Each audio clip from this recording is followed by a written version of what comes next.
another great idea, and they come together and create something even better, something really, really special. And that's what we're going to talk about to begin today, the idea of open streets, meaning the idea of open restaurants coming together to create something very special for this summer in New York City. So we have two initiatives that have been tremendously successful. Open restaurants, fantastic. The impact it's had, helping restaurants come back, bringing back their employees, giving people a livelihood, allowing New Yorkers to enjoy our amazing restaurants again. Open streets, free space for kids to play, families to come out, both have come together wonderfully. Now, let's remember, we made a decision that we could not go ahead with indoor dining given everything that we're seeing around the country, all the problems, really troubling realities in other parts of the country, and a lot of it connected to bars and restaurants. So we have to double down on open streets and open restaurants and bring them together to address the situation and give maximum options to our restaurants, to their employees. And also, we know the people want it. We've seen an incredible, incredible response from the people in New York City. So starting this weekend, 22 open streets will also have open restaurants on them. And some of them will be existing open streets, some will be new, but it's going to be amazing because it's going to key into some of the places in our city where we have extraordinary restaurants concentrated in one place. People love to go there in any time, but now imagine being able to enjoy it all al fresco. Arthur Avenue in the Bronx, Fifth Avenue in Park Slope, Little Italy, Mulberry Street here in Manhattan. Think about what is possible if we could make them centerpieces of outdoor dining. Taking a tough situation, turning it into something good. We're going to do it all over the 5 boroughs. We're going to work with business improvement districts and local alliances and associations that have been key partners in the open streets. And this will be for Friday nights and weekends, the times when people most want to come out to the restaurants, and we think it's going to be something very special. So 2.6 miles of open streets will be part of this dining initiative. And this is some initial ones I mentioned. More are coming in places like Dyckman Street in northern Manhattan, others to come as we go along. So we're very excited. It's going to open up a world of possibilities and get a lot of people back to their jobs. And we want to help working people. This is going to help a lot. Now, we are talking here about what we're going to do this summer, but our eyes are on the fall all the time. We know the fall is when people are really going to come back, when things are going to really restart. We have to maintain our progress. I'm knocking on wood. But we know that if all goes the way we're doing it now, we're making steady progress on healthcare front, we're making steady progress on the restart, we can bring it together and have a really strong fall. But a lot of it hinges on our schools, reopening our schools safely, successfully. We've said, I believe it, it's going to have to be the greatest school year in the history of New York City public schools. And everyone shares that goal. You could see the emotion earlier this week when we had the citywide graduation ceremony. How much people are feeling this moment in history, how much we have to support our kids. We are doing the work right now to make September successful, to make the new school year successful. I want to thank the unions who represent the people who do the work. That includes, of course, UFT, CSA, DC 37, all the unions that represent the people who work in our school system. They have been at the table every day, literally, in the planning of the new school year. And it's been a very cooperative approach. On top of that, we've asked for the voices of parents to guide us. So this is astounding. The DOE did a survey of parents, and they got 400,000 responses. That is not a small sample size. 400,000 people answered the survey. And here's the most important fact. 75% of our New York City public school parents want to send their kids back to school in September. They feel ready now. They know that's what they want to do. So we're full steam ahead for September. The goal, of course, to have the maximum number of kids in our schools as we begin schools. And we know that there's going to be a lot of challenges. We know there's just sheer logistical challenges with schools that were overcrowded before the coronavirus and now have to practice social distancing. But we're going to make it work to the maximum in each school, and we're going to work with the scheduling realities to find a way, and we're going to hope and pray in the meantime that the scientific community makes progress on this disease, because that's what will really open up the ability to get back 100%. But in the meantime, a lot of work going on. Chancellor Carranza meeting later today with principals to hone their plans specifically on how much each school will be able to bring back its kids, what's the number each school can hit in terms of bringing back kids safely with distancing. And of course, the goal and the focus will always be health and safety first for our kids, for our families, for all the people who work in our schools. Now, we are going to, of course, as part of the school reopening, what will you see? You'll see daily cleanings, deep cleanings after each day to make sure the schools, top to bottom, are safe. You're going to see constant use of face coverings. They'll be provided for free for anyone who needs them, kids, adults alike. Everyone will be expected to wear face coverings. You'll see social distancing. That 6-foot rule will be in effect. You'll see a lot of features to make it easy for kids and adults in the school building to stay safe. Hand washing stations, hand sanitizer all over the building. These are the kinds of things that we need to do to give people confidence, make sure they're safe, and we'll be doing that and preparing for that in the months ahead, and continuing to stay close to the folks who do the work and parents as we prepare these plans.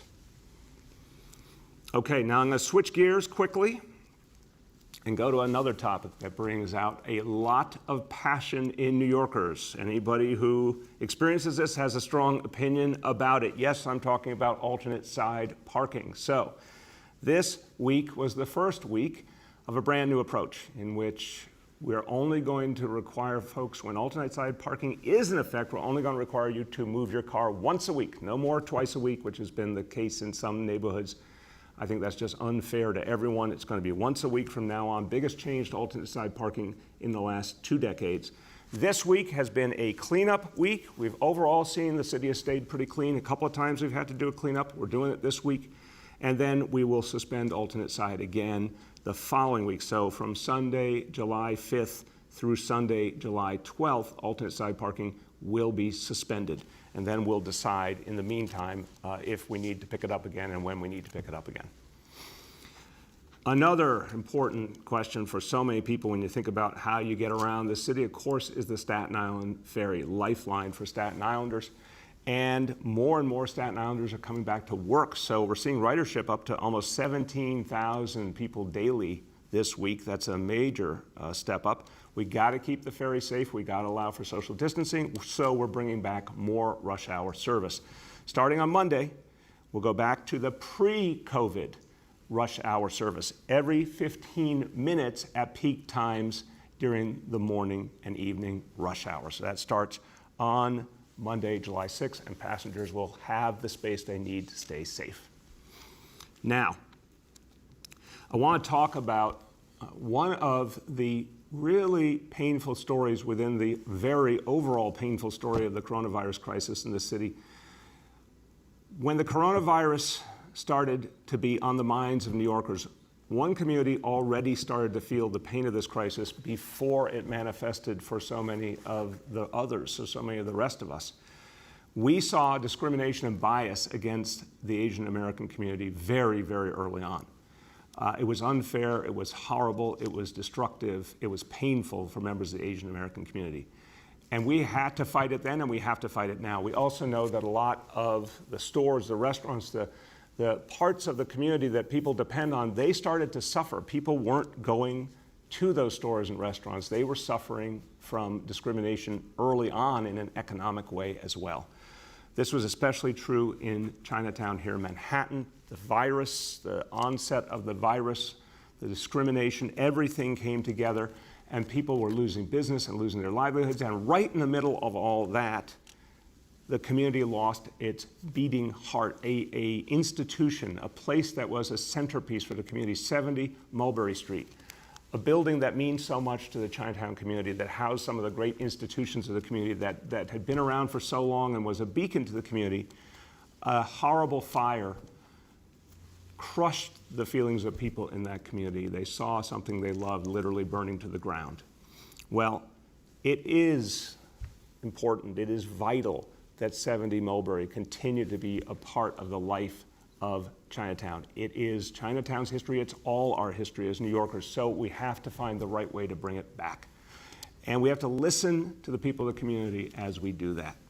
So I'm announcing today a plan to do exactly that. We have put $80 million in the budget for the restoration of this building. We are going to have a 3-month community process to listen to the community about the different ways that this might be done and to figure out what makes sense. We need to preserve every piece of history in that building we can and what it means to the community.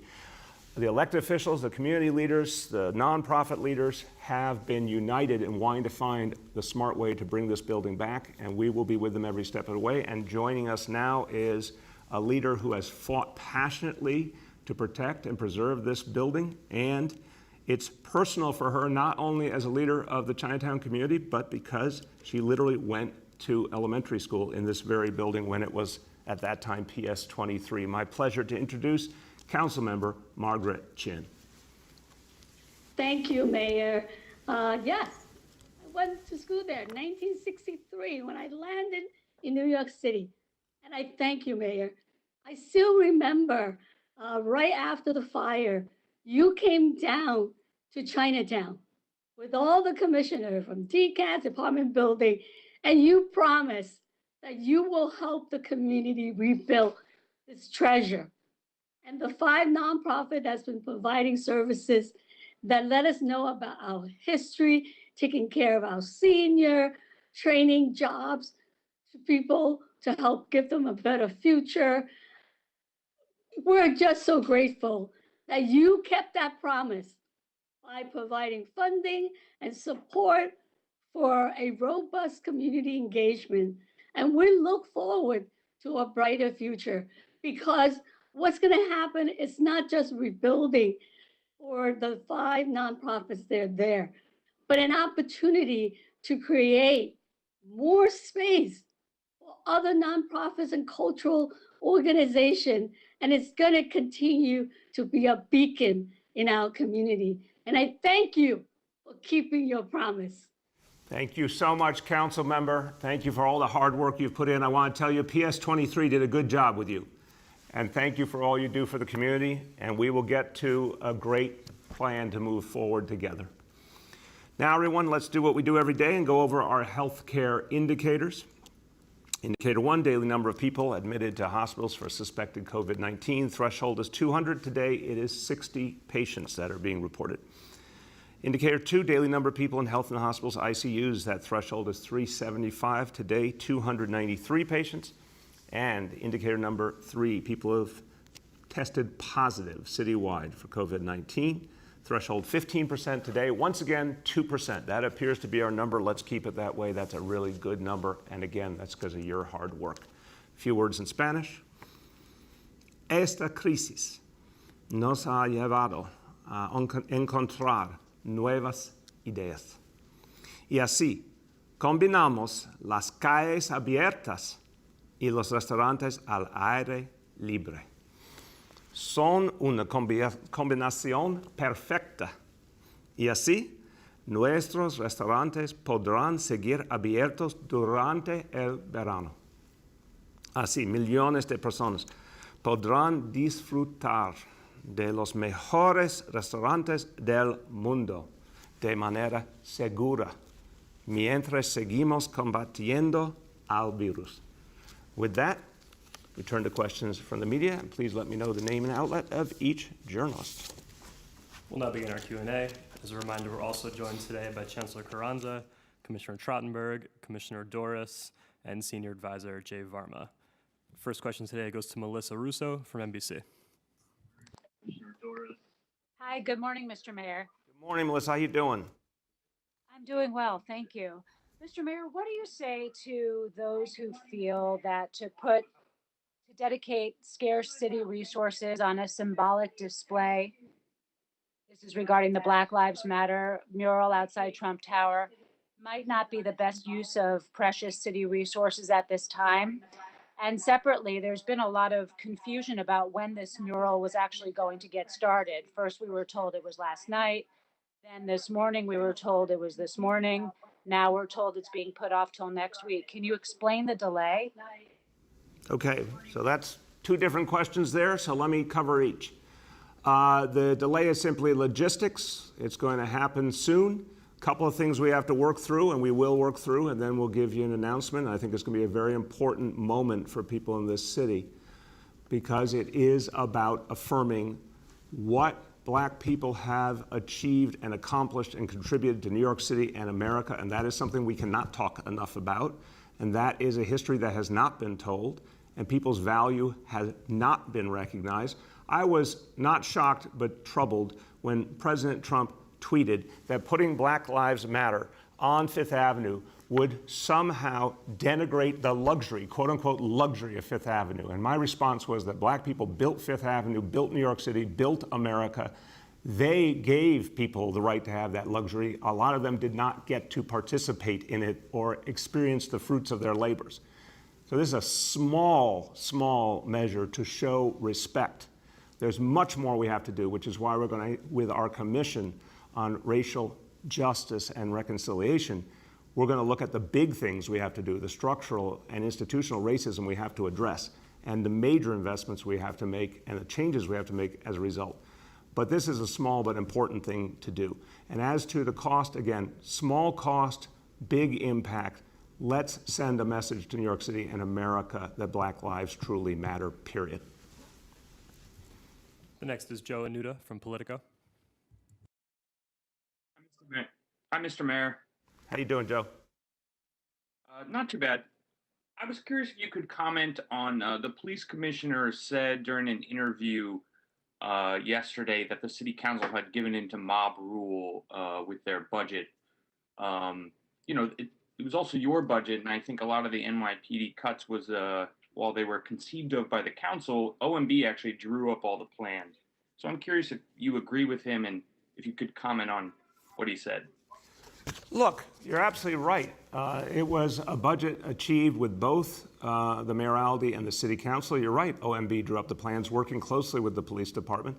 I understand that the commissioner is grappling with a whole lot right now. We're asking a lot of the NYPD to keep the city safe as always, which the NYPD does very well, the ability to innovate, change strategies, deal with whatever's thrown at them. The commissioner does it well, the NYPD does it well.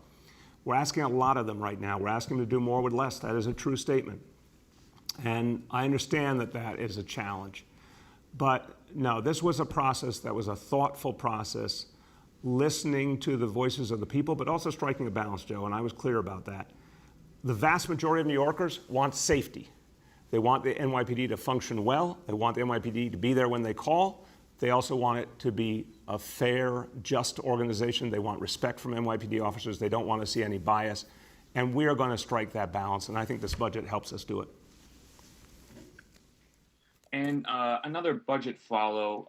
We talked a lot about borrowing authority, federal aid, and then this sort of ultimatum of $1 billion in labor savings or sort of the last resort layoffs. I'm just curious, I don't have a super scientific analysis of this. I don't have the numbers, but $1 billion in labor savings, from what I understand, is maybe a couple percentage points off of what you spend every year, total on these contracts. I'm curious if you could explain why you see labor savings as something to be avoided, when I think a lot of people maybe would say, well, we should be trying to find a couple percentage points of efficiency in the fringe benefits. So, Joe, I'll put it this way. I am a follower, later on in history, I'm a follower of Franklin Delano Roosevelt and Theodore LaGuardia. I am a Keynesian. I believe that you invest to bring your economy back, as was true in the New Deal, to sustain progress, as we've done in these last 6 years. You have to invest. I do not believe in the austerity worldview. I think it's destructive. I think it divides people. So I believe in investment, but you have to be able to balance the budget, unquestionably. Some progressives historically have not understood that well enough. I do. So what we're doing here is saying we are going to get $1 billion. We're going to get it one way or another. We'd like to figure it out with labor constructively. I'm hopeful we will. We obviously should get that stimulus. We deserve it. Every city and state in America deserves it to get back on our feet, or help from Albany. There's a lot of ways to solve it. But I do not believe that shrinking the workforce, putting people out of work, destroying the livelihoods of families, and reducing city services is the way to bring the city back. The next is Emily from New York One. Hi, Mayor. How are you? Hey, Emily, how you doing? I'm well, thank you very much. We're seeking more information about the transition of homeless outreach away from the NYPD. Do you have some information about when that might start, or when, if ever, the NYPD would get involved in homeless outreach? Yeah, no, something that I've been very, very deeply involved in for years now. Emily is trying to figure out the right way to help get homeless folks the help they need, the safe havens, the efforts to provide the kind of support, the substance misuse support, treatment, the mental health support to get people off the streets who are permanently on the streets. The Journey Home Plan is all about this that we put out in December. So the NYPD played, I think, a constructive role, but as we've talked about how to figure out what needs to be shifted to civilian agencies, what can be effectively shifted, it's become clear that our Department of Social Services and Homeless Services can handle this work. And that transition will happen in the course of this fiscal year. But I think in the end, the civilian piece, those outreach workers I've talked about so much, they are the key. They've been extraordinarily effective, and that's where we'll put our emphasis. And Mayor, may I ask you also about Governor Cuomo's comments yesterday on longer lasting police reform? He was a little bit critical of the $1 billion cut, but I also wanted to ask your thoughts on his executive order last month calling for the NYPD to enact a plan or risk losing state funding, where the city is on that. We've been enacting the plan for 7 years. We're happy to summarize it for the state and show them all the new things we're doing. Remember, not only did we end the broken unconstitutional policy of stop and frisk, we did training of the entire police force every single year, never been done before, de-escalation training, implicit bias training, body cameras, reduction of arrests. I'm going to keep saying it. I don't see it talked about. 180,000 fewer arrests in 2019 than in the last year of the Bloomberg administration. Lowest incarceration rate of any American city. Fewer people in our jail system than since the time of World War II. These are all profound reforms. There's many, many more. And now we're going to be doing even more through the things we've announced this week. So there is a permanent, ongoing reform plan for the NYPD. And I believe the facts will be very, very clear to everyone that this is a plan that's working. The next is Gersh from Streets Blog. Hello, everybody on the call. How are you doing? Hey, Gersh, how you doing? I'm good. I have two questions unrelated to each other. So the first is a little more information about the open restaurants. Is there any help the city will give to some of these struggling restaurateurs? Because many restaurants were 100% indoor businesses, and suddenly they have to round up outdoor furniture and umbrellas, etc. I know the city has an online marketplace, but it's almost entirely PPE stuff, not for restaurant service itself. And also the date. Will it go beyond Labor Day into the fall? So Gersh, on the date, we are going to look at that. I want to see how it goes through July into August. If things are working, of course, I'm going to be open to going farther. On the equipment and all, no, that's not what we've been hearing from the restaurant community. We have been hearing, in fact, that people have the tables and chairs indoors. They can often move them outdoors. That their central problem or challenge was getting the authorization to be outdoors and making it simple, making it easy. That's what we did. So we're actually hearing from the restaurant community they can handle that part of the equation. What they needed was the support to get it done cleanly and quickly. Okay. Gersh, do you have a follow-up? Yeah, well, no, I don't have a follow-up for that. My second question is, and you'll be happy to know it's not transportation related, Mr. Mayor.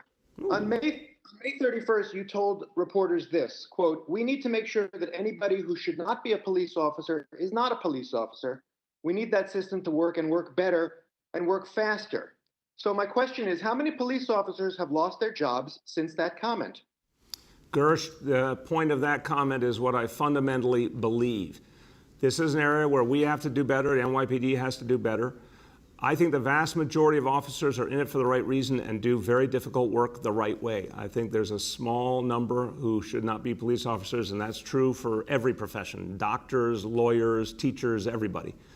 And we got to do a better job identifying and acting on them. The disciplinary process within the NYPD will be resuming soon. Like everything else in the world, it was on hold because of coronavirus. It's going to be resuming, and then you will see for yourself the results. The next is Julia from The Post. good morning, Mr. Mayor. How you doing? Good, how you? Good. I'd like to take a moment before my questions to thank your departing press secretary, Freddie Goldstein, for her hard work, her honesty, and her professionalism, and wish her the best in her future endeavors. And then related to that, you've announced that Bill Neidhart will be replacing her. Especially given the racial justice movement sweeping this nation and your administration's commitment to it, why not appoint a person of color to be your press secretary? It's one of the most high-profile jobs at City Hall, perhaps even promoting someone who already works for you who fits the bill. Thank you, Julia. I believe, and I'll let Bill say it for himself as he introduces to you, but I think he says it Neidhart.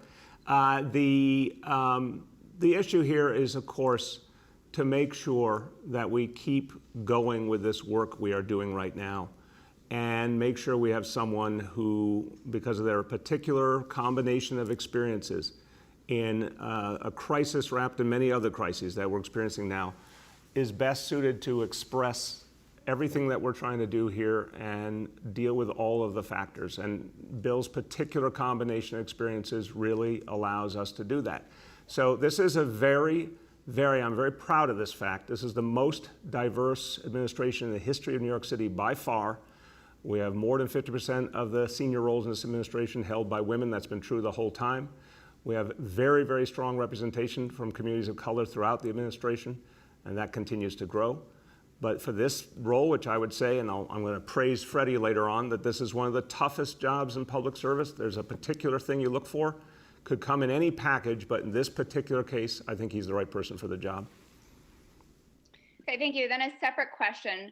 Governor Cuomo blamed you yesterday for having to pause indoor dining in the city for not ensuring compliance with social distancing and mask wearing rules. I'm looking for a response to that and wondering if you think you missed an opportunity to move forward on the city's restart. No. The reason that indoor dining didn't make sense was the data we received from states all over the country. And that really picked up in the last week or so. And it became deafening how bad the situation was in many, many states and how much it was related back to bars and restaurants. That was the reason. The enforcement has been strong, but it's also been smart. We did not believe, and we tried and realized it was a mistake, we did not believe that police officers should be doing social distancing enforcement. We believe it should be civilians. We do not believe in handing out fines and people who are already financially troubled, which is pretty much everyone in this city, if we can solve the problem in other ways. Enforcement's been strong. I've looked at the data. I'm convinced the vast, vast majority of New Yorkers are following the rules. You're always going to be able to find a photo of someone who doesn't, but we're going to go address that. And I think restaurant and bar owners want to address it too. So, no, I just disagree with that characterization. The next is Rima from Chalkbeat. Hi, everyone. Thanks for taking my questions. My first question is about school reopening plans. It's more just logistical. I know that the plans have to be submitted to the state, and then there's a whole planning process there. Can you just go over sort of where you guys are in terms of timeline? And this is, obviously for the chancellor as well, and when you're going to be submitting those plans to the state, and then when we'd expect to hear something more concrete. Yeah, again, Rima, I think the level of concreteness is there in many ways. And what we're trying to tell people is some very, very specific things. I don't know it's always being heard. That means we have to say it more and more clearly. I'll turn to the chancellor to talk about the state process and when there'll be whatever submissions and responses. But look, again, I'm going to try to say this as plainly as possible. I am someone who was a public school parent for the entire education of both of my kids, pre-K to 12th grade. So I understand parents want answers. Here's some answers. Schools will be opening in September. Each school will have a number, that is the maximum number of kids that can be in that school with social distancing, using every conceivable space in that school. We're going to convert everything that can be converted to a classroom to accommodate social distancing. Some schools will be able to have all of their kids when you factor in the total use of space, and that probably every kid will not be there, to say the least. 75% will, I believe. 25% may not, if you believe this very, very large and comprehensive survey. So schools will be open on the first day of school, maximum number of kids in each building possible. They'll have to be for schools that cannot accommodate all their kids in the building at one time, by definition, some kind of staggered schedule. That piece will be determined with the schools. That's an ongoing conversation with the unions to see what that final configuration will be, but it'll be announced well in advance of school beginning so parents can plan, something I think we'll have decisions on in the next few weeks. There will be deep cleaning every day. There will be hand washing stations throughout the school, hand sanitizer throughout the school, social distancing, free face coverings. Everyone will be required to wear a face covering. So those are a lot of specifics, and we're moving forward aggressively. Chancellor, take it from there. Hi, Rima. So we are working very closely with the State Education Department as well as the regents. They have not yet required the submission of reopening plans, but every school district in New York State is in the thick of developing their reopening plans. We anticipate sometime this summer they're going to ask for the plan. We're going to be ready to go. Good deal. Thank you. Rima, do you have a follow-up? Yeah, I do. So my second question is about the summer youth employment program. I know that this year with the passage of the budget that it's going to be a different program, a public-private partnership.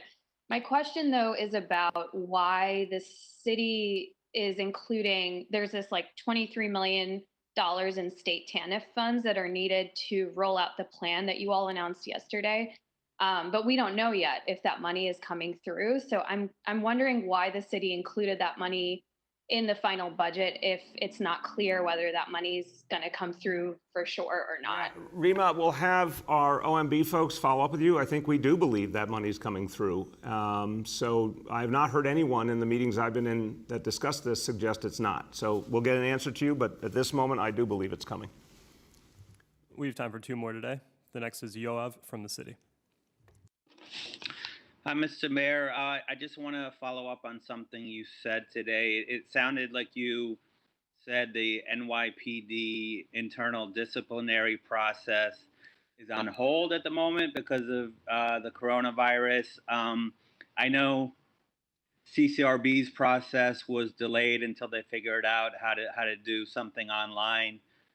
What's the status of the NYPD process? Have they not found a way to do that yet? What's causing the delay, and when do you expect that to resume? Yeah, I don't have all the details of that, Yoav. We'll get you that answer from the NYPD. Look, I want to see everything up and running quickly. The state court system, the disciplinary process, NYPD, everything. I do understand there have been real challenges because of the coronavirus. And these processes have to be done the right way to be effective and for the results to work and stick and be usable. But we'll get you the exact update. I hope that as the other elements of reopening are moving forward, we're not talking about a very long time here before all this gets up and running. And then I expect to see a speedy disciplinary process. One of the things that I've said is we have to speed up everything about NYPD discipline. I give Commissioner Shea credit. In recent weeks, you saw much quicker action on modifications and suspensions where they were needed and on the process of bringing charges. Now we need the rest of the process to move more quickly as well.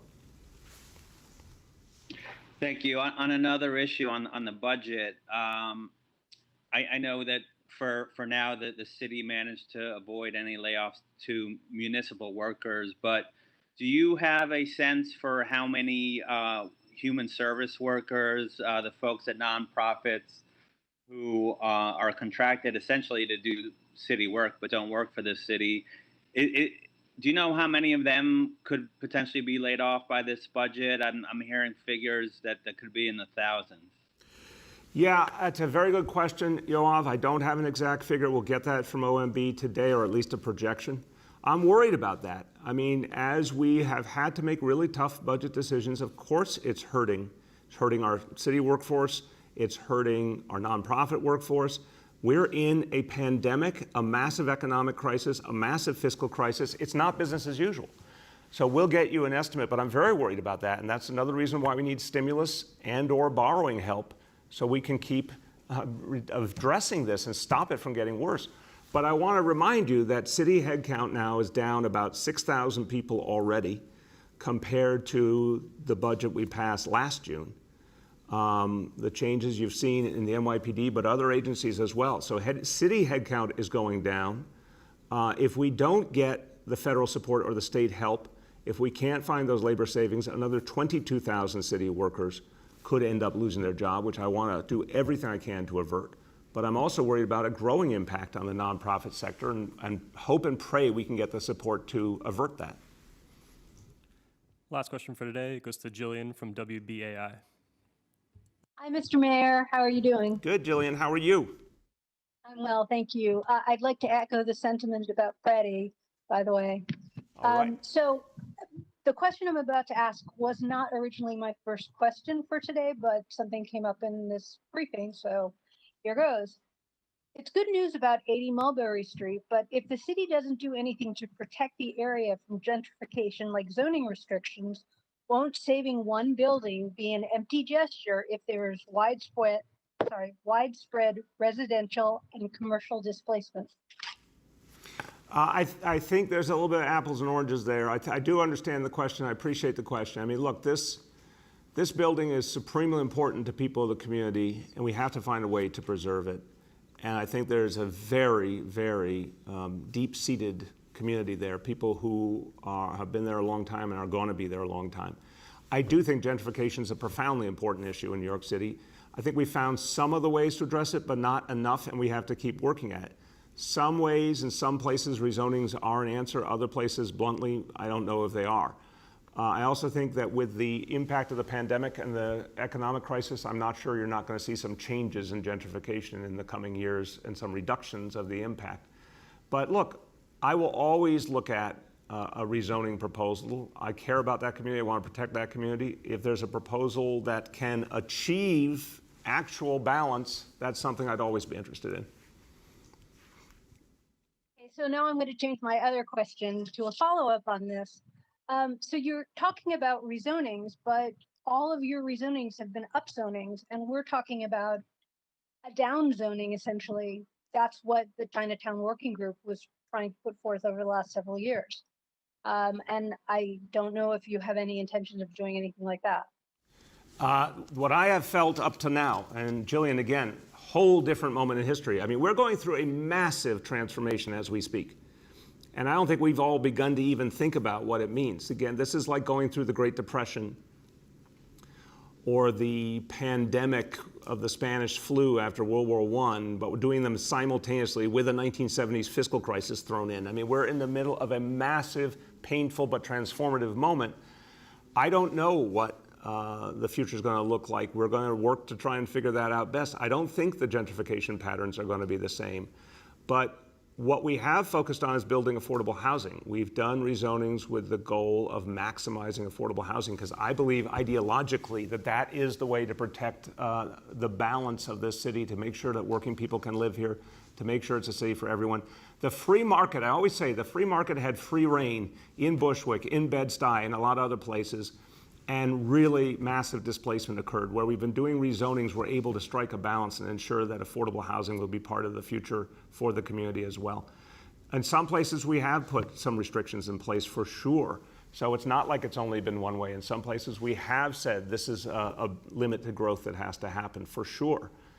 So I will look at the situation in Chinatown anew under the dynamics we're dealing with, but I still think we don't have enough of a sense of where we're going next. What I do know is whatever the future of New York City, we're going to have to protect affordable housing. We're going to have to build more affordable housing to keep this a city for everyone. With that, everyone, let me just conclude and say I do want to take a brief moment to pay tribute to two great public servants who will be leaving the administration after long and distinguished stints. Freddie Goldstein, my press secretary, after 4 years on our team and 4 great years. And Wiley Norville after 9 years. So that takes him back to the time I was public advocate. He has been a mainstay of this team, and both of them have contributed really, really greatly, not just to this team and the work we do here every day when we're talking to the press and talking to the people, but to helping run New York City in one of its toughest moments in our entire history. So to Freddie and Wiley, thank you on behalf of all of the people of New York City. And it is a reminder, and I hope all of you just take a moment to appreciate our public servants, because the folks here at City Hall, From March 1st to today, the vast majority of them have not even thought about taking a day off. It has been nonstop and very, very long days. People around here, 15-hour day is not new to them, and throughout the coronavirus crisis, it's been typical. Our public servants, our healthcare heroes, our first responders, and so many more have kept this city running no matter what's been thrown at them. So a lot of times in the public discourse, it's a cheap shot to put down people who work for the government and public servants, but I think our public servants have really, really stepped up in this crisis, and they deserve our thanks more than ever. So please take a moment today to be thankful for all who do so much for us. Thank you, everyone.